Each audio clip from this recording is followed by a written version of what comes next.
If you or someone you know is interested in obtaining a TEFL or a TESOL certification, Guys with Games has become affiliate partners with ITTT and can offer you a 15% discount on any and all coursework through this well-respected institution. For more information, check out the links in the description or watch our video description here. Hi again, I'm Carson from Guys with Games, and this week we're going to talk about recycling old games. So these games that I'm going to talk about today, they're very simple things. There's no English involved, so you need to make the students do a task for the chance to play. I call it buying a ticket in my mind. So, they buy a ticket by performing some English task, whatever you are reviewing or practicing, or even teaching as new material. But after they've done that English task, then they can play the game. So a lot of these games are really very simple if you've been teaching for more than a few months, especially in Asia. If you're teaching an ESL class in Asia, I'm sure you've seen one of these before. It's called a Stickyball. And you draw a target on the whiteboard and kids throw the sticky ball, and then wherever it lands, they get that many points. That's pretty simple. The kids actually enjoy it, and again, they're practicing English to be able to take a turn. But you can't just play that every week. The kids will get bored and then, oh no, not this game again.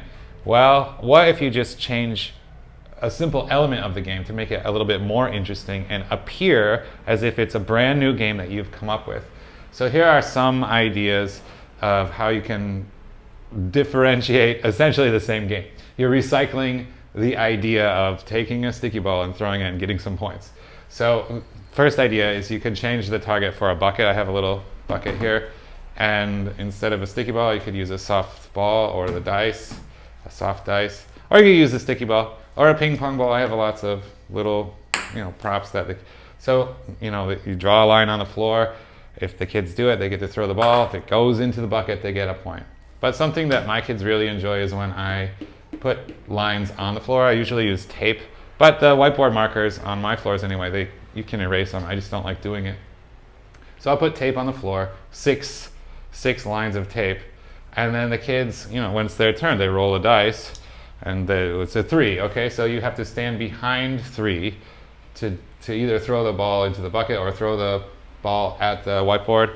Or I've seen teachers use Nerf guns before. I have one, but I don't really like doing that. The potential for someone to fool around is just too great, in my opinion. So I like to use a sticky ball, and the kids can throw it. Another idea too, though, is I used to watch a show when I was really a little kid called The Bozo Show. It was a clown show in America. And they had something called the Grand Prize Game. And so in The Bozo Show, they had this, I think they used a ping pong ball, and then they had 6 buckets. And so the kids, they would pick one lucky viewer, and the kid would throw it in. So the prizes got better the further that you went. But you had to go in order. So the first time you would have to drop it in the first bucket, and then the second time you had to throw it a little bit and get it into the second bucket, all the way to 6. And there was always I think it was a $100 bill or a bicycle or something. And to me at that time, it was really exciting to watch that show. But I don't want to buy 6 buckets. I could play the same idea with just the person moving further and further back. So you could have a bucket, and step 1, they stand at level 1 or at the line number 1, and they throw the ball into the bucket. And you can differentiate this too. Just keep going until you fail, and you get, let's say you failed on the 5th, you get 4 points.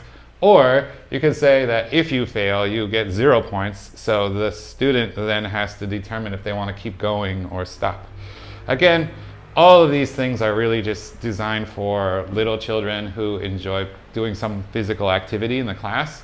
So remember to make an English task be the thing they need to do in order to play. But here are some ideas of how you can recycle a very simple concept into what seems like a brand new game. Anyway, thanks for watching. We'll see you next week. Bye-bye.